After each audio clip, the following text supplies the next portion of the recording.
En Caracas, Maduro ha violentado la Constitución y la voluntad soberana de los venezolanos expresada el 28 de julio.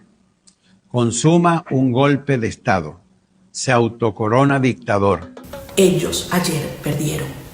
La militarización total de Caracas y otras ciudades es una demostración de quién le tiene miedo a quién, de cuánto miedo le tienen al pueblo. A Nicolás Maduro hay que derrocarlo. A esta hora, quien diga que no es un dictador que se robó descaradamente a la luz del mundo la presidencia de Venezuela, definitivamente no está prestando mucha atención a lo que ocurre en Venezuela. Ni las protestas lideradas por María Corina Machado, ni el frustrado intento de regreso al país del presidente electo, Edmundo González, pudieron evitar que el dictador se atornillara en su régimen de facto. Con ese acto fraudulento, Maduro está cavando su propia fosa. El mundo lo mantiene mucho más aislado y acorralado. Y ya ni siquiera sus antiguos aliados, Lula da Silva o Gustavo Petro, se quieren contaminar del desastre que Maduro representa para la izquierda latinoamericana.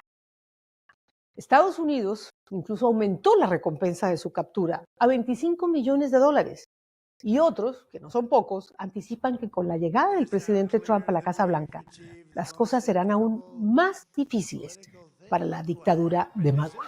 En este programa de estreno de nuestra segunda temporada de ¿Qué pasó con lo que pasó? Vamos a hablar no de lo que pasó, sino de lo que puede pasar, de lo que les queda a los venezolanos para recuperar su democracia. ¿Cuáles son las alternativas viables en medio de la represión y del acoso de las fuerzas de seguridad? ¿Es viable? ¿Es posible una intervención militar? ¿Qué se espera para los próximos meses cuando el régimen, tratando de normalizar sus crímenes y su robo, su gran robo, ya habla de varias elecciones locales, de una elección legislativa e incluso de una reforma constitucional? Esta vez en el programa me acompañarán dos venezolanos que son referentes, uno en las ciencias políticas, otro en la cultura. Uno vive en Venezuela, el otro en el exilio. Están con nosotros Benigno Alarcón Deza, abogado y fundador y director del Centro de Estudios Políticos y de Gobierno de la Universidad Católica, y Leonardo Padrón, escritor, guionista de cine, de televisión y poeta. Uno de tantos éxitos de Leonardo Padrón es la historia de la popular serie de Netflix Accidente. Con ellos trataremos de entender los posibles escenarios después de lo ocurrido el 10 de enero en Venezuela. Pero antes de comenzar, quiero decirles a ustedes, quienes dedican su valioso tiempo para ver mis programas, para compartirlos y para comentarlos, pero quiero invitarlos a que se suscriban a mi canal en YouTube, Patricia Yaniot Videos. Me ayudan mucho si no solo ven el programa, pero también se suscriben. Con decenas de miles que ya lo han hecho, hemos ido cultivando una espléndida comunidad que valora la información sin sesgos, las historias humanas y sus lecciones, y por supuesto, la búsqueda de la verdad. Este segundo año de ¿Qué pasó con lo que pasó? Empieza con muchísima energía gracias a su apoyo. Y si se suscriben y dan clic a la campanita de las notificaciones, me ayudarán de una manera muy, pero muy valiosa a este proyecto periodístico que se fue construyendo de cero. También me pueden encontrar en la plataforma Spotify y si entre ustedes hay algún interés en acuerdos comerciales, me pueden escribir a patriciayaniot@laneta.com. Ahora sí, comenzamos con ¿Qué pasó con lo que pasó?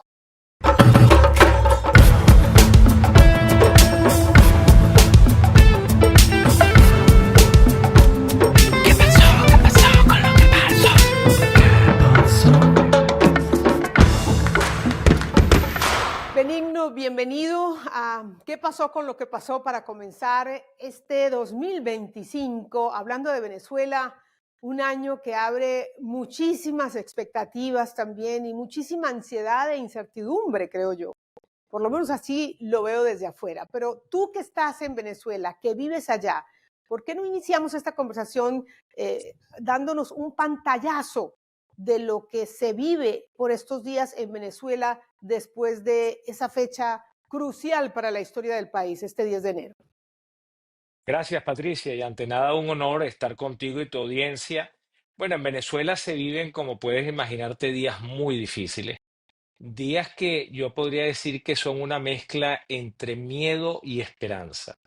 Y el miedo no solamente tiene que ver con la represión que se ha vivido en los últimos días, sino también miedo al futuro, miedo a lo que viene, muchas dudas sobre qué país nos tocará vivir y qué país le tocará a nuestros hijos. Entonces hay angustias más que justificadas en la mayoría de la gente que quieren que definitivamente Venezuela vuelva a ser un país libre, un país democrático, un país con un futuro predecible como los que lo crecimos en él hace algunos años y que no ven esa posibilidad ahora para sus hijos. Entonces, y después por el otro lado, una gran esperanza por todo lo que pasó en la elección de julio, del 28 de julio del año pasado, y por ver a Edmundo González siendo presidente del país, pero como te decía, con mucha angustia por no lograr ver materializar ese cambio que todo el mundo desea.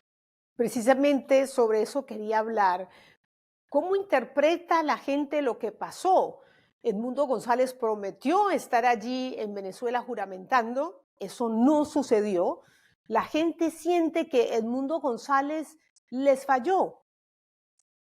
Mira, no creo que ese sea el sentimiento, por lo menos no es lo que yo recojo a mi entorno. No he visto ningún estudio de opinión reciente, ni nosotros desde el Centro de Estudios Políticos lo hemos podido hacer. Está empezando el año y todavía no hemos tenido la oportunidad de hacerlo, pero yo creo que después de 26 años viviendo lo que vivimos y que tú lo conoces muy bien, creo que la gente se ha vuelto mucho más realista y la gente no se genera falsas expectativas con facilidad.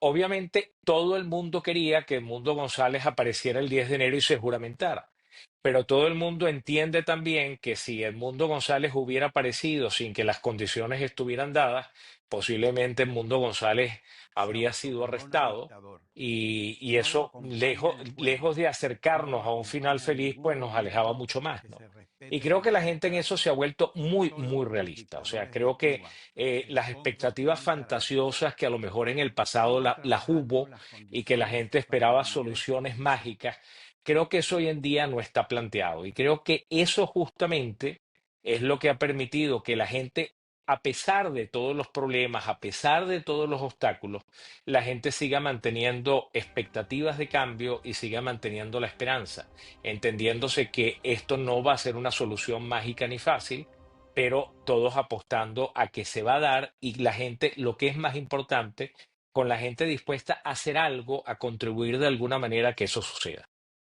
Sobre eso también quiero hablar un poquito más adelante, pero antes quiero hacerte otra pregunta sobre lo que sucedió el 10 de enero. Decías que, bueno, las condiciones no estaban dadas, no se dieron para que Edmundo González llegara a Caracas y se juramentara. Yo vi que desde lejos, por lo menos, que una de las condiciones que no se dio es que no hubo una, digamos, salida masiva el día anterior, el 9, la convocatoria que hizo María Corina el 9 para presionar, ¿no?, la llegada de Edmundo y esa juramentación me parece que no se dio. Y otra condición, bueno, yo me imagino que las esperanzas estaban puestas en una respuesta diferente de los militares, que finalmente son los que controlan el país, tienen el poder de las armas. Esos dos ingredientes fallaron. ¿Qué más falló? Bueno, a ver, yo lo pondría de esta manera, Patricia. En primer lugar, ciertamente hubo movilización, hubo menos de la que haría falta, más de la que muchos esperaban que hubiese, porque el miedo, después de lo que pasó el 29 y 30 de julio y los días posteriores, cuando la gente salió a protestar por el resultado anunciado por el Consejo Nacional Electoral, digamos que hizo de alguna manera estragos en la confianza que la gente tiene a manifestarse y a decir lo que piensa y a manifestarlo públicamente. Entonces muchos apostaban a que no iba a pasar nada y nadie iba a salir a la calle. Y lo que terminó pasando, pues fue algo en el medio de los dos extremos, ¿no? Sí pasó algo, sí salió gente a la calle en la mayoría de los estados del país o en la casi totalidad de los estados del país, pero por el otro lado no salió en los volúmenes que algunos esperaban. ¿Por qué no salió en los volúmenes? Bueno, mi explicación es el miedo, es el temor. Y por el otro lado, algunos esperaban, te confieso que no era mi caso, yo no compartía esa opinión, de que el sector militar pues fuera a darle la espalda a Maduro o lo fuera a abandonar o que sucediera alguna ruptura. En relación al sector militar, nosotros, quiero decir desde el centro, desde el análisis que hacemos del Centro de Estudios Políticos, no teníamos grandes expectativas. Primero porque lo normal no es que ocurran rupturas en el sector militar en ninguna transición política históricamente, sino hasta el final del proceso, cuando el proceso ya está definido y cuando de alguna manera se sabe cuál va a ser el desenlace, ¿no? Y el sector militar obviamente es muy importante porque muchas veces termina de facilitar ese desenlace. Pero la realidad del asunto es que es muy difícil, y sobre todo en un caso como el de Venezuela, donde ha habido en varios momentos rupturas en el sector militar y desacuerdos en el sector militar, que esto suceda porque normalmente el que se insubordina termina pagando un costo altísimo por insubordinarse, a veces con la propia vida, ¿no? Y hemos tenido varios casos en Venezuela. Entonces yo creo que cuando se habla de la posibilidad de una transición política en Venezuela, creo que es poco realista basar esas esperanzas en el sector militar. Yo creo que el sector militar, llegado el momento, seguramente jugará un rol. Muchas veces es un rol más pasivo que activo, al menos que sean procesos como golpes de Estado, como ocurrió en el año 58 en Venezuela. Pero muchas veces son procesos pasivos en el sentido de que la Fuerza Armada se hace a un lado, decide no colocarse incondicionalmente al lado del gobierno y básicamente exige que el sector político, incluido el gobierno, resuelvan el conflicto por vías políticas y ellos deciden no tomar las armas para ir contra su propio pueblo. Y es lo que uno esperaría que pasara, que hubiese una posición de neutralidad institucional, que es lo que le corresponde de acuerdo a la Constitución y a las leyes. Y no de insubordinación. ¿Cuáles son las alternativas? ¿En dónde deberían estar puestas las esperanzas entonces de aquí adelante para derrocar, para deponer a un presidente que se robó unas elecciones, a un presidente de facto? Bueno, Patricia, yo creo que la esperanza hay que ponerla primero adentro. Mucha gente pone la esperanza afuera y creo que eso es un gran error. Normalmente los procesos de transición no funcionan de esa manera. El muro de Berlín lo derribaron los alemanes. No vino ninguna fuerza extranjera a derribarlo, ni la OTAN. Y así ha sido en la mayoría de los procesos de transición en el mundo. A Pinochet lo sacaron los chilenos, no lo sacó una fuerza extranjera. Entonces creo que lo primero es colocar la esperanza adentro.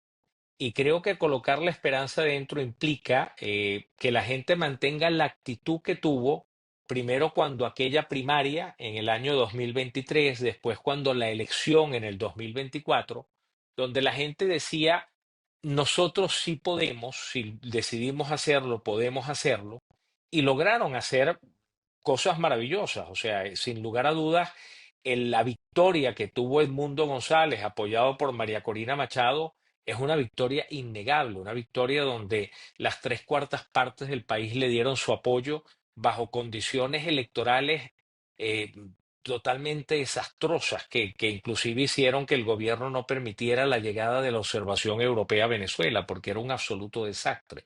Y aún así el gobierno fue derrotado. Entonces creo que cuando la gente coloca la esperanza en su propia acción, suceden cosas extraordinarias. Y creo que eso es lo que debe suceder en Venezuela. Pareciera que decirlo es más fácil que hacerlo, y obviamente lo es, porque muchas veces esto implica sacrificios, implica gente perseguida, implica prisión, pero la realidad del asunto es que si los que estamos en Venezuela no lo hacemos, nadie lo va a hacer por nosotros, pero creo que la comunidad internacional sí nos va a acompañar en la medida que nosotros hagamos cosas. Pero lo que no podemos hacer es esperar que la comunidad internacional resuelva un problema y que nosotros nos quedemos sencillamente esperando que otros lo resuelvan. Eso nunca va a funcionar de esa manera. Que la solución venga de afuera. Ese también es una alternativa que obviamente algunos coquetean con esa alternativa. Ya el expresidente de Colombia, Álvaro Uribe, hablaba de una intervención humanitaria, ¿no? De esa doctrina de la ONU de proteger, ¿no?, a la población indefensa. También lo secundaba Iván Duque. Pero ya estoy escuchando dirigentes opositores que hablan de que, bueno, hay que pasar a otra etapa, ¿no? Están hablando de desobediencia civil, de organización, me pregunto yo, de rebelión. ¿Cuáles deberían ser esas acciones efectivas aparte de salir a marchar? Mira, Patricia, lo que nos han dicho, lo que nos dice la teoría, o mejor dicho, los ejemplos históricos, porque a veces cuando se habla de teoría, la gente piensa que la teoría son elucubraciones de algún académico, de algún intelectual que pueden terminar siendo fantasiosas, pero hay que recordar que cuando hablamos de teoría, la teoría tiene fundamento en la realidad, o sea, algo se vuelve una teoría porque es comprobable en la realidad, ¿no? Y digamos que lo que hay escrito sobre transición, que yo no me atrevo a decir si puede calificarse, darle el rango de teoría, pero buena parte de lo que está escrito sobre procesos de transición hablan que un elemento esencial para que se produzcan transiciones políticas tienen que ver con la movilización de la gente, con la protesta, con la manera en que la gente encara su situación dentro del país. Y inclusive hay trabajos que inclusive asoman cifras sobre el tamaño que debe tener esa movilización. Están un trabajo muy famosos como el de Erika Chenoweth, que fue su tesis doctoral, por cierto, y que de ahí sale un libro que se llama ¿Por qué la resistencia civil funciona? How Civil Resistance Work. Y la realidad del asunto es que creo que el enfoque va en esa dirección. Yo creo que la oposición lo que tiene que hacer, contando con el apoyo que tiene, que es muy grande, es tratar de movilizar al país pacíficamente, no por la violencia, porque en la violencia el que está desarmado es el que pierde, para tratar justamente primero de demostrar, de visibilizar que no se acepta lo que hoy tenemos y en segundo lugar para tratar de generar presión para que esto cambie. Y creo que esa presión, y eso es muy importante, tiene que venir desde dentro de Venezuela, pero también ayuda a la presión externa. Esto es un poco como cuando tú inflas un globo. Bueno, si lo inflas mucho, puede que el globo explote. Pero lo que sí sabemos es que si al globo desinflado le haces presión, nunca va a explotar. Entonces, la realidad del asunto es que aquí tiene que haber una combinación. Lo ideal es que haya una combinación de presión interna y presión externa, digamos, bien manejada, estratégicamente manejada, para poder lograr ese cambio político. Y normalmente si los gobiernos perciben que esa presión termina siendo muy costosa para ellos, muchas veces esto termina en mesas de negociación, no siempre, pero muchas veces terminan en mesas de negociación. Entonces eso es lo que hay que buscar. Yo no dudo, y quiero aclarar esto para que no haya malas interpretaciones, yo no dudo de las buenas intenciones de quienes hablan de intervenciones humanitarias, pero la realidad del asunto, y eso es por lo menos un elemento que hay que sopesar, es que en la mayoría de los procesos de transición política que han sido originados por una intervención extranjera, las cosas no suelen terminar de consolidarse muy bien. Y ahí nosotros podríamos ver, por ejemplo, el caso de Irak, o el caso de Afganistán, que terminaron siendo fracasos totales. Uno podría hablar de algunos casos exitosos, quizás podríamos mirar a Panamá, o quizás podríamos mirar a Timor Oriental, justamente ya que estamos hablando de una intervención humanitaria, que es lo que hubo en Timor Oriental. Pero la realidad del asunto es que la mayoría de los casos de transición que se hacen con intervención de fuerzas extranjeras, más allá de lo estrictamente necesario, o sea, quiero decir que se hacen por la vía de la fuerza, no suelen terminar bien, esa es la verdad. Bueno, hay quienes dicen que todo eso ya se ha probado. Hemos visto, llevamos años de ver estas imágenes multitudinarias de gente en la calle. Llevamos años de diálogos fallidos, de engaños, de diferentes intermediaciones, de diferentes procesos. Llevamos años esperando un proceso electoral en el que la oposición pueda competir en igualdad de condiciones y aún así le ganaron por barrida a este señor Maduro. y aún así sigue en el poder. Entonces, hay quienes dicen que con la llegada de Trump al poder en Estados Unidos se abre una esperanza y podría existir una amenaza real de una intervención militar que podría ejercer una gran presión. ¿Tú cómo ves el panorama con la llegada de Trump a la Casa Blanca? Bueno, a ver, se ha especulado mucho de cuál va a ser la posición de Trump y de su gabinete a partir del 20 de enero. Y inclusive ha habido quienes se han aventurado a decir que Trump va a ser el mejor amigo de Maduro, ¿no? La realidad del asunto es que a mí me cuesta mucho ver a un gobierno de Trump que se reconcilia con Maduro. Primero porque sería totalmente incoherente de parte de Trump, ¿no? Tenemos que recordar qué pasó con Trump durante los años 2000, bueno, en su primera administración, cuando trató de ejercer toda la presión posible sobre el gobierno venezolano para tratar de que Maduro saliera del poder. Entonces yo vería incoherente, vería como un fracaso, casi como una capitulación de Trump, que Trump como no lo pudo hacer en su primer periodo, entonces decida reconciliarse con Maduro en el segundo periodo. Obviamente sería una capitulación. Y yo no creo que esa sea la posición de Trump ni de quienes acompañan a Trump. Al contrario, cuando uno ve a las personas que han sido nombradas en el gabinete de Trump, uno lo que sí sabe es que son personas que han tenido una posición, incluido Trump, pero también quienes le acompañan, una posición muy firme contra el gobierno venezolano. Entonces yo la impresión que tengo es que lo mínimo que podemos esperar es que la llegada de Trump a la Casa Blanca le haga las cosas mucho más difíciles al gobierno venezolano y que la presión aumente. Y además yo creo que buena parte de la comunidad internacional democrática aunque se ha pronunciado ya, está esperando que llegue el nuevo inquilino de la Casa Blanca para discutir, para negociar, para hablar de qué es lo que se va a hacer con Venezuela y para ver un poco cuál va a ser la posición de la Casa Blanca. Porque obviamente, aunque la Unión Europea, aunque buena parte de América Latina, la mayoría de América Latina y de otros países quieran hacer algo, sin lugar a dudas, Estados Unidos es un actor fundamental en todo lo que se pueda hacer o no hacer en el caso de Venezuela. Y me imagino que se está esperando eso, pero yo no auguro unas condiciones más blandas, por decirlo así, para el gobierno de Maduro después de la llegada de Trump al poder, sino auguro todo lo contrario. Y inclusive me atrevería a decir, Patricia, cuidado si la administración de Joe Biden, que ha dado algunas sorpresas en los últimos días de estadía en la Casa Blanca, cuidado si no nos da alguna sorpresa en las próximas horas en relación a Venezuela, porque hemos visto cambios de posiciones importantes allí. Vimos lo que acaba de pasar con Cuba, vimos las declaraciones de Biden en relación a Venezuela, el recibimiento de Mundo González en la Casa Blanca.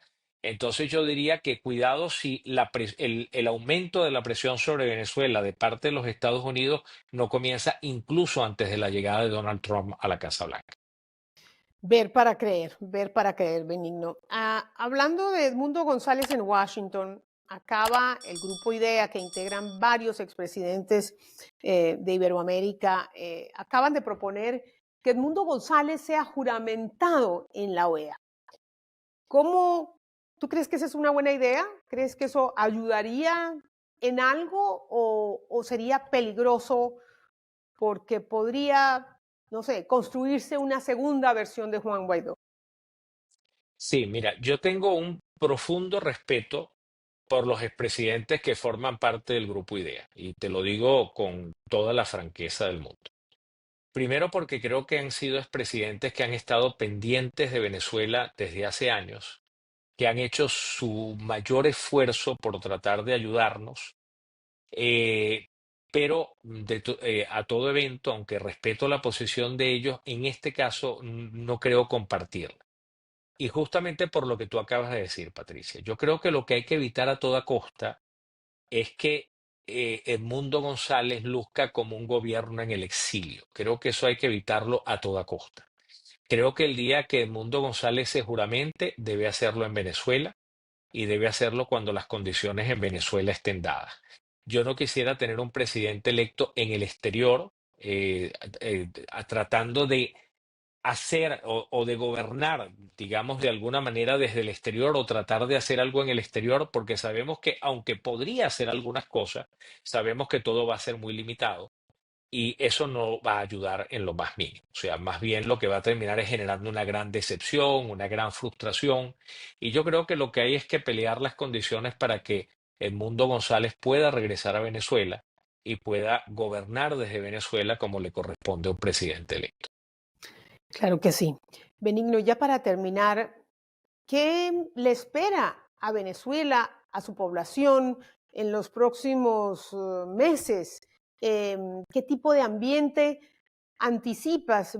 Especialmente porque, bueno, ya el régimen ha hablado de una reforma constitucional.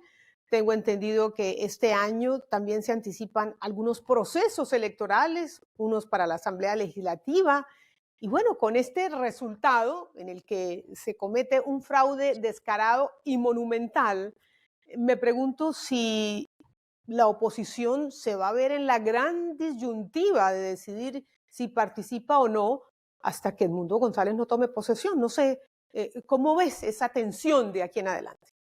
Bueno, Patricia, yo creo que la pregunta es extraordinaria porque permite explicar muchas cosas, así que te agradezco mucho esta pregunta. A ver, en primer lugar, el gobierno trata, del lado del gobierno lo que nosotros tenemos es un intento desesperado por normalizar la situación. El gobierno trata de aparentar que todo está bien, que ya todo el mundo aceptó que Maduro es el presidente y que lo que viene ahora son, según anunció el mismo gobierno, no entiendo cuáles son esas 9 elecciones, vienen 9 procesos electorales en los próximos días. La realidad es que no entiendo cuáles son esos 9 procesos electorales, ¿no? Todavía creo que no los han anunciado en su totalidad, pero sí sabemos que hay por lo menos 3 que vienen: elecciones municipales, elecciones regionales en los estados y elecciones de la Asamblea Nacional. O sea, por lo menos tenemos esos 3 y posiblemente una asamblea constituyente en caso de que se quiera emprender esa reforma electoral que tímidamente Maduro ha asomado en las últimas semanas. Ahora, la realidad es que la normalización, desde mi punto de vista, es una utopía. No va a ser posible. Y no va a ser posible, en primer lugar, porque la comunidad internacional, por lo que veo hasta ahora, no pareciera proclive a normalizar relaciones con Venezuela, o por lo menos una parte importante de la comunidad internacional no es proclive a normalizar relaciones con Venezuela. Pero después en lo interno tampoco es posible normalizar.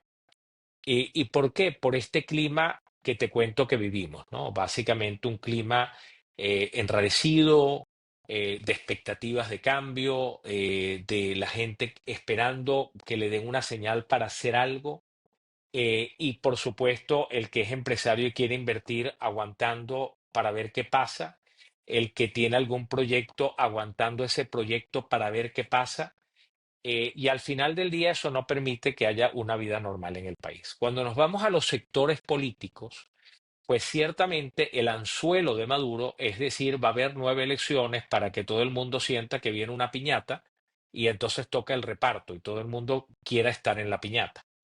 Ahora, la realidad del asunto es que es muy difícil, después de lo que pasó el 28 de julio, que la gente salga a votar como si no hubiera pasado nada. Y si la gente no sale a votar, pues resulta que a los partidos de oposición que estén soñando con ir a los próximos procesos electorales, pues no les van a tocar caramelos en esa piñata al final del día, porque resulta que lo primero que tienen que lograr es que la gente vote, y yo veo muy difícil que la gente quiera ir a una elección cuando sabe que puede votar pero no puede elegir, por lo que claramente sucedió con la elección presidencial. Entonces yo creo que lograr resolver el problema del 28 de julio es un tema existencial para los partidos políticos. Y los únicos partidos políticos que pueden tener algún interés en ir a una elección son los que tienen un convenio con el gobierno. O sea, aquellos partidos que saben que les va a tocar una alcaldía o una gobernación o tantos curules en la Asamblea Nacional. Esos son los únicos que tienen interés porque, bueno, porque hay una relación clientelar con el gobierno, una relación de yo te apoyo, yo sigo tu discurso, yo participo en lo que tú me llames a cambio de que me des algo. Y yo creo que los partidos lo primero que deben haber ya asimilado, no creo que lo asimilen porque yo lo diga, sino que lo deben tener muy claro, es que no hay nada que buscar en una elección si no se resuelve el problema del 28 de julio. Y ellos en el resolver el problema del 28 de julio se juegan su propia existencia como partidos políticos. Y los liderazgos auténticamente democráticos se juegan su propio futuro si no se resuelve la situación del 28 de julio. Y para terminar de pintar el panorama con tu pregunta, ¿qué pasa si nos pusiéramos en el peor escenario? Si dijéramos, bueno, el tema no se soluciona, el gobierno logra mantenerse por la fuerza porque es la única manera que se puede mantener en el poder porque legitimidad ya no la tiene, se logra mantener por la fuerza en el poder. Bueno, uno de las consecuencias inevitables que va a suceder es que va a haber una migración masiva de venezolanos al exterior, de venezolanos que no ven futuro para sus hijos, venezolanos que no ven futuro para ellos mismos y que van a buscar irse a donde puedan. Y ya, por ejemplo, el Observatorio de la Diáspora Venezolana, que está ubicado en los Estados Unidos, en un estudio que hicieron a finales del año pasado, ya ellos estimaban por encuestas que hicieron que si no había un cambio político en Venezuela, había aproximadamente cerca de 800.000 personas que estaban considerando migrar en este año, en el 2025. Ese es básicamente el panorama que yo me imagino, que creo que vamos a tener si definitivamente no logramos solucionar el problema del 28 de julio y el problema de la gobernabilidad democrática en Venezuela. Qué situación tan compleja, Benigno. Y además con ese ingrediente de la urgencia de resolver esta situación y de permitir que Edmundo González regrese a su país y se posesione como el presidente electo como lo fue. Un verdadero gusto haberte tenido en el programa, interesantísima tu visión y tu perspectiva desde allí. Y bueno, esperemos conversar más adelante, Benigno, en situaciones mucho más favorables para los venezolanos y para la democracia de ese país que queremos tanto. Un honor para mí, Patricia. Muchas gracias por la oportunidad y siempre a la orden para hablar antes, durante o después de un cambio político en Venezuela. Es un gusto tenerte en el programa, Leonardo. Es realmente un honor y bueno, lástima que sea para hablar en estas circunstancias, ¿no? Cuando todavía la democracia en tu queridísimo país no ha llegado y ustedes la siguen anhelando, la siguen sufriendo, en fin, parece esquiva cada vez. Así que de verdad que me encanta tenerte en qué pasó con lo que pasó, porque eres un referente para muchos de tus compatriotas y creo que eres una voz que inspiras. Así que antes de comenzar a preguntarte sobre lo que anticipas puede suceder en Venezuela a partir del 10 de enero, sé que hace poquito te viste en la situación de desmentir ¿no? algunas falsas noticias que te atribuyeron. Para la audiencia que no sabe de qué estamos hablando, ¿qué fue lo que pasó? Bueno, es algo que el régimen de Nicolás Maduro hace con recurrencia, que es apostar a difundir bulos, ¿no? Información falsa por las redes, por cadenas de WhatsApp. Y en esta ocasión es un texto que le asignaban mi autoría, que aparecía firmado por mí, donde yo hacía una suerte de mea culpa, vergonzoso, que yo tenía vergüenza de ser venezolano porque no habíamos sabido pelear bien, porque, bueno, realmente nos merecíamos lo que nos estaba pasando. Era un texto altisonante, lleno primero de insultos, de groserías. Yo no escribo con groserías en las redes, con mayúsculas. Cuando uno vea un texto que está escrito con mayúsculas, generalmente ya tiene que tener desconfianza de ese texto.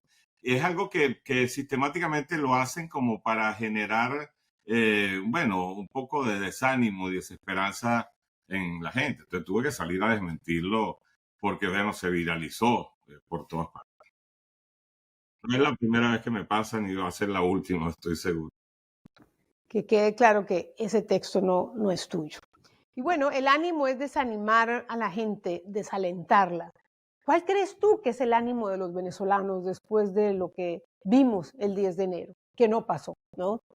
Bueno, es que yo creo que primero hay que entender que el 10 de enero es una fecha bisagra. Es un antes y un después en la lucha por la restitución de la democracia en nuestro país.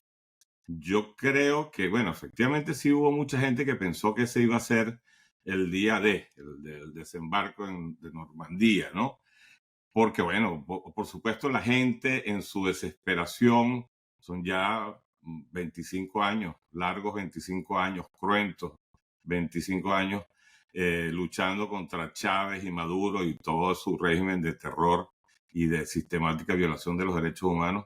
La gente siempre apuesta, ¿no? A que en ese día todo va a cambiar, la historia va a dar un viraje de 180 grados, pero era, la verdad, de mi parte, me parecía que era ingenuo pensar que Nicolás Maduro, después de haber desconocido de manera flagrante su derrota electoral el 28 de julio del pasado 2024, si allí no reconoció la voluntad popular, que fue avasallante la demostración de desprecio hacia su régimen y de voluntad de cambio y de apuesta por la propuesta que encarna María Corina Machado y Edmundo González Urrutia. Si allí desconoció la voluntad soberana, era obvio que iba a haber un evento coherente con lo que pasó allí, que era que él iba a asumir el cargo, así estuviera absolutamente seguro todo el país de que era una asunción ilegítima, era una usurpación ilegítima. La gente, por supuesto, mucha gente se sintió desalentada. Lo que pasa es que, la gran masa suele ser muy reactiva y por supuesto, había muchísimas expectativas de que Edmundo González apareciera en el país. No sucedió allí, pero ya María Corina lo había dicho en múltiples entrevistas previas a la fecha del 10 de enero. Lo que va a ocurrir no necesariamente va a ocurrir el 10 de enero, efectivamente. El 10 de enero es una fecha simbólica, pero va a ocurrir. Claro, pero ¿no crees que fue un error que cada vez que le preguntaban a Edmundo, él afirmaba que iba a estar allí y lo decía con total certeza, un poco alimentando, ¿no?, esas esperanzas de la gente de verlo allí juramentando, algo que no sucedió? Bueno, estamos en un duelo de narrativas, ¿no? El gobierno tiene una narrativa que, acuérdate cuando el gobierno decía, la oposición no es capaz de organizar unas primarias, se van a canibalizar entre ellos, nunca va a haber primarias, hubo unas primarias sensacionales, donde además María Corina Machado tuvo un 90% de votos. Después decían, no van a haber elecciones. La gente sentía que el gobierno iba a hacer todo lo posible para que no llegáramos a las elecciones con un candidato. Terminamos llegando con un candidato después que bloquearon todas las opciones legítimas que se presentaron. Entonces, bueno, esa es su narrativa. Nosotros tenemos, por supuesto, derecho a la narrativa de la persistencia, de la decisión de decir, bueno, yo voy a hacer todo lo posible por asumir el cargo el 10 de enero como legítimamente le corresponde, ¿no?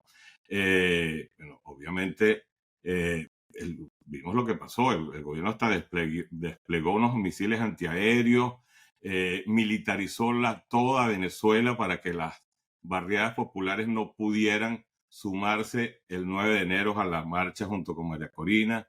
Es decir, hubo un despliegue de represión enorme. Es el idioma del terror, que es el idioma que mejor manejan ellos. Pero yo siento que, por ejemplo, la aparición de María Corina Machado fue tan fuerte, fue tan poderosa, que es como si hubieran aparecido 100.000 personas llenando las calles, porque ellos jamás pensaron que ella iba a aparecer, y bueno, una muestra de coraje descomunal, ¿no? ¿Y qué crees que pasó allí? Porque desde luego con todo el valor de María Corina aparece, habla, saluda, al retirarse la interceptan, ¿no?, la obligan a grabar este video que publicó Telesur y pues los medios del régimen, y después la dejan libre. ¿Tú qué crees que allí pasó? Bueno, pasó lo que ella misma dijo. Obviamente eso fue una demostración de las fuertes fisuras y contradicciones que hay dentro del régimen. el régimen ahorita suena como a lugar común, suena como a frase vacua, como a frase casi que de fábula. Es cierto que está muy débil, está muy resquebrajado internamente, porque muchos de ellos internamente saben que perdieron el 28 de julio. Entonces eso de vamos a tener la inescrupulosidad, la obscena decisión de robarnos la decisión de la mayoría del pueblo venezolano. Oye, hay algunos que les cuesta masticar eso, ¿no? Y entonces, bueno, yo creo que efectivamente hay luchas internas dentro del régimen. Hay unos que quizás han estado apostando a que, bueno, oye, sí, creo que es hora de que haya una transición, de que haya, como son las reglas del juego democrático. Lo que pasa es que no estamos lidiando contra una estructura partidista, no es un partido político. Ya el chavismo se ha convertido, y eso ya es absolutamente Vox Populi, en una estructura criminal organizada con muchas aristas en otras naciones del mismo talante. Es un grupo de rufianes que no solamente se han robado la democracia, se han robado casi todo lo productivo allí, no solamente lo quiebran, sino que se lo quedan. La corrupción es brutal. Entonces, a partir de este balance que hacemos, Leonardo, ¿qué crees tú que debe pasar de aquí en adelante? Mira, bueno, yo creo que sin duda estamos ante una nueva etapa, una etapa la más complicada de todas, porque ya, digamos, el régimen es como un animal herido y está más peligroso que nunca. Tengo entendido además que en los últimos días la represión ha sido inmensamente feroz y además ellos son tan francamente obscenos en su falta de ética humana, de ética política, en su falta de talante moral, que están ahorita arremetiendo contra familiares de activistas políticos. Pero que ni siquiera los códigos de la mafia hacen eso, ¿no? Entonces las reglas de juego de ellos son absolutamente viles. Entonces, sin duda alguna, nosotros tenemos que apostar a la serenidad, a la templanza y a la persistencia. Nunca habíamos tenido una oposición tan sofisticada como la que tenemos ahorita. De verdad que lo que María Corina Machado ha armado junto con su equipo es sensacional, es asombroso, ha sorprendido a tirios y troyanos, ¿no? Entonces, yo creo que nosotros tenemos que seguirla acompañando en esta apuesta por la recuperación de la democracia, porque ha sido muy, insisto, muy sofisticada, muy hábil, muy vertical, muy coherente, y hasta ahora se han ganado las grandes batallas, las más importantes. Se logró llegar a unas elecciones, se logró demostrar que éramos una inmensa mayoría. Imagínate si hubieran, Patricia, si hubieran votado no sé, 5 millones de personas venezolanas que están en el exterior con edad para votar. No, pues la paliza Imagínate. hubiese sido doble, claro. Por supuesto. Entonces, claro, yo creo que está prohibido claudicar, está prohibida la desesperanza. Los sociólogos siempre hablan de un concepto que es la desesperanza aprendida, que es algo que los regímenes autoritarios les encanta inocular en el inconsciente de la gente, ¿no? Y de allí vamos entonces a la resignación y al bueno, ya está listo, la realidad es así y punto. No, justamente se trata, y yo creo que todos los venezolanos ya estamos convencidos de eso, de que la pesadilla, digamos, ya esto es una sobredosis de dolor, de ruina, de precariedad económica. Y entonces nosotros nos merecemos volver a ser un país que fue un referente democrático en el continente. Y como decía Albert Camus, donde no hay esperanza, hay que crearla. Y yo creo que efectivamente no podemos dejar que nos desactiven la herramienta más poderosa del ser humano, que es la esperanza, que no es justamente un exceso de optimismo, sino entender que lo que estás haciendo tiene sentido, así no siempre el resultado sea el que esperamos, que es algo que un pensamiento de Václav Havel, que fue el presidente de Checoslovaquia y fue uno de los grandes líderes que derrotó al comunismo checo, ¿no? Correcto. Tú hablas de que no hay que claudicar, no hay que dejar que les arrebaten la esperanza, pero tú además eres un hombre muy creativo. Tú creas unas historias fantásticas con mucho éxito. ¿Qué historia hay que esta vez crear y realizar y llevar a cabo para que no sea una historia de ficción, sino una real? ¿Qué es lo que tienen que hacer los venezolanos, aparte de no claudicar, para recuperar su democracia? Te lo pregunto porque acabo de entrevistar al analista político a Benigno Alarcondesa. Él dice que la solución tiene que venir de los venezolanos, que no pueden solamente pensar en que va a venir una intervención militar, de que ahora que Trump llega a la Casa Blanca, o sea, que la historia del mundo deja varias lecciones y que generalmente esos episodios no han terminado bien. Él dice Claro. que hay que activar a los venezolanos. Y mi pregunta para ti es, ¿cómo te los imaginas activos sin claudicar? Bueno, creo que los venezolanos hemos estado activados Desde hace mucho tiempo, exacto. pero Exacto. más activados imposibles, Dios mío. Imposible, correcto. Hay una gran cantidad de fechas icónicas en esta lucha contra Chávez y Maduro, ¿no?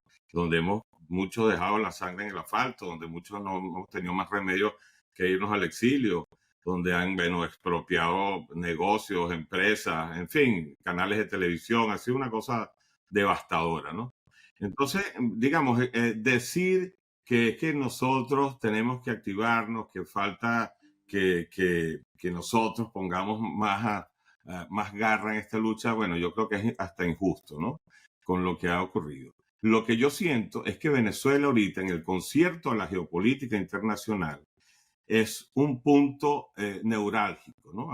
Acabo de leer hace poco las declaraciones de Marco Rubio ya en su nuevo rol en el gabinete de Donald Trump y, bueno, él conoce muy bien la tragedia venezolana y conoce muy bien el talante criminal del régimen de Nicolás Maduro, y lo que asoma es justamente que geopolíticamente Venezuela es un país ahorita muy peligroso, que no se le puede dejar solamente este juego que está tan complejo en manos de solamente de los venezolanos. Yo creo que aquí, a partir del 10 de enero, donde Maduro termina de quedar desnudo ante el mundo y deslegitimarse por completo, entra en juego un ajedrez geopolítico muy fuerte, muy duro, que eso va a ayudar a erosionar las bases del madurismo.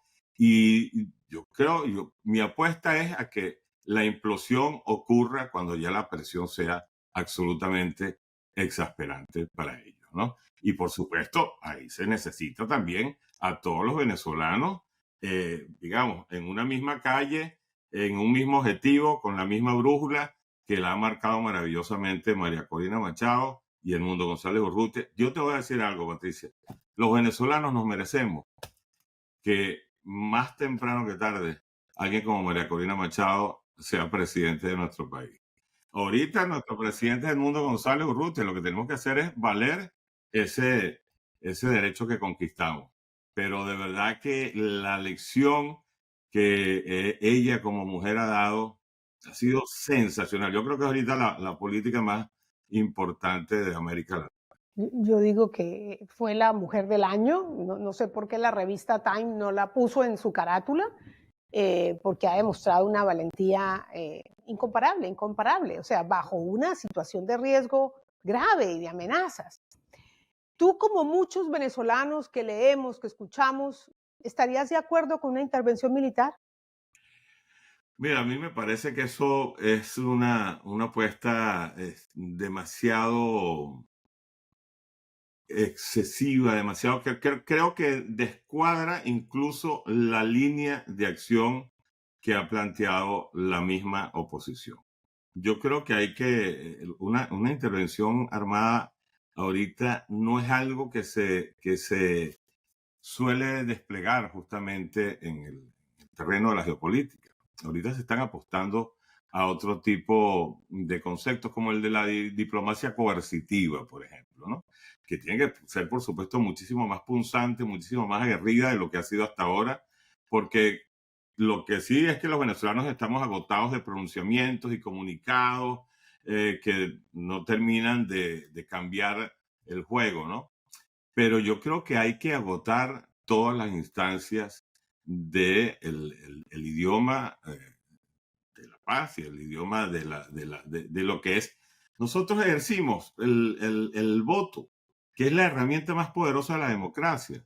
Y eso lo tenemos que hacer valer. Yo pienso, por ejemplo, qué sé yo, en una comisión de la verdad conformada por fuerzas internacionales, supervisada por los organismos de mayor prestigio y cohesión. El Centro Carter, que fue para ellos lo recibían y se abrazaban y se tomaban fotos con todos los personeros del Centro Carter. Para ellos era garante de credibilidad hasta que el Centro Carter dijo, señores, estas elecciones definitivamente las ganó Edmundo González Urrutia. Entonces ellos, por supuesto, negaron eso, entonces ya el Centro Carter cayó en desgracia. Yo creo que como cambió el juego el 10 de enero, yo creo que tenemos que seguir apostando por los procesos que dicta la geopolítica previo a los ejercicios de violencia. ¿Y tú crees, Leonardo, ya para terminar, bueno, que en este juego tan desigual, pero tan desigual, porque no solamente hay una desigualdad en poderío, ¿no? En la manera en que operan, ¿no? En las garantías democráticas de participación, y aún así ganan y aún así les roban ese triunfo. Lo que te quiero preguntar para el final es, ¿cuánto más? Yo sé que tú no lo sabes, pero ¿cuánto más crees tú que los venezolanos pueden aguantar esta situación de mantener arriba la esperanza, de seguir activados, de seguir presionando? Ya algunos líderes políticos, comentaba yo, hablan de rebelión, de desobediencia civil, o en fin, de escalar la protesta a otro nivel para aumentar la presión. ¿Cuánto más crees tú? Es una pregunta dificilísima de responder. Yo entiendo que el nivel de desesperación, el nivel de frustración y de impotencia es tan grande. Yo lo siento, yo siento una impotencia tremenda, pero a la vez siento muchísimo entusiasmo en toda esta épica que se ha articulado desde el año pasado. Por eso yo entiendo, por ese nivel de desesperación, que haya mucha gente que diga, oye, sí, por favor, que entre una fuerza militar internacional y saque a estos criminales del poder. Lo que pasa es que eso es una manera muy, muy, incluso simplista y peligrosa de plantear la solución de nuestra gran tragedia. Estamos mucho más cerca de la meta de lo que estábamos hace 6 meses, muchísimo más cerca, a pesar de que Maduro haya convalidado la usurpación de la presidencia el 10 de enero. Pero de verdad, si somos objetivos, Patricia, este juego lo va ganando la democracia. Este juego lo van ganando las fuerzas de la oposición. Por favor, es una cuestión de tener madurez política, perseverancia, coherencia y no desviarnos de la ruta. Hasta el final, como dice María Corina. Hasta el final, que son 3 palabras poderosísimas. Exacto, poderosísimas, de verdad. Maravillosas. La verdad es que sí, porque te regresan, ¿no? Te devuelven la esperanza, te hablan de determinación, ¿no? De mantener muy claro el objetivo. ¿Has pensado realizar un documental, una serie sobre esta tragedia con final feliz? Pero por supuesto, no sabes todos los blogs de notas que tengo sobre distintos momentos de esta pesadilla, ¿no? Porque, bueno, obviamente hay una cantidad las historias mínimas que hay detrás de esta calamidad son inmensas y son tremendísimas. De hecho, la misma tragedia que están viviendo las 6 personas que están en la embajada. En la embajada argentina, oye, te da para una serie para Netflix sensacional, porque hay, digamos, 6 personas que han tenido que coexistir juntas, que nunca habían vivido juntas y de repente están viviendo 24/7, ya llevan más de 6 meses allí. Imagínate todo lo que destila eso, ¿no? Y como lección de coraje, ¿no? Y de voluntad democrática, la misma épica de María Corina, y lo que la sociedad civil ha hecho, porque nosotros hemos sido protagonistas de la resistencia y de un ejercicio de resiliencia descomunal. La verdad es que eso, sinceramente, los que están adentro y los que estamos afuera, porque aquí no podemos dividirnos, aquí todos somos víctimas de la misma tragedia, y todos tenemos que estar unidos en la solución de la misma. Tal cual. Pues bueno, ojalá que veamos en la vida real y tal vez en la ficción ese hasta el final, con un final democrático, en libertad, con un país en paz.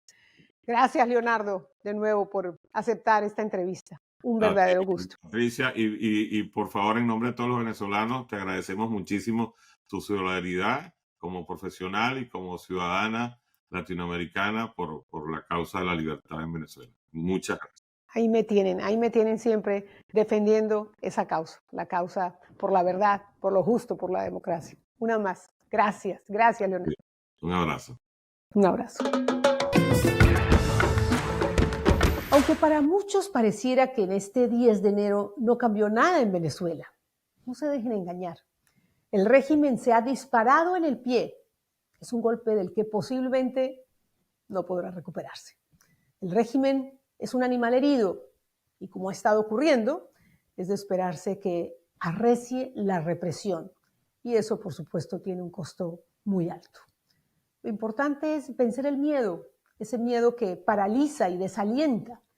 Y en la medida en que las acciones que tomen los venezolanos sean masivas, sean contundentes y persistentes, a los usurpadores les va a quedar muy difícil contener o apresar a multitudes. No les va a alcanzar ni las cárceles ni los abusadores. Al fin y al cabo, el artículo 350 de la Constitución de Venezuela lo dice bien claro. El pueblo de Venezuela, fiel a su tradición republicana, a su lucha por la independencia, la paz y la libertad, desconocerá cualquier régimen, legislación o autoridad que contrarie los valores, los principios y garantías democráticos y menoscabe los derechos humanos. Este artículo es sin dudas una licencia para expulsar a quienes usurparon el gobierno y abusaron del poder. ¿Y la recompensa que ha ofrecido Estados Unidos?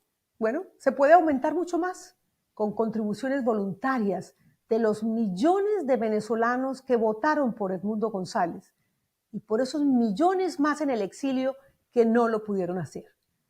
Esas contribuciones podrían ir a un fondo que crece y se valoriza y sea cada vez más atractivo para los militares que protegen a los ladrones de la democracia venezolana.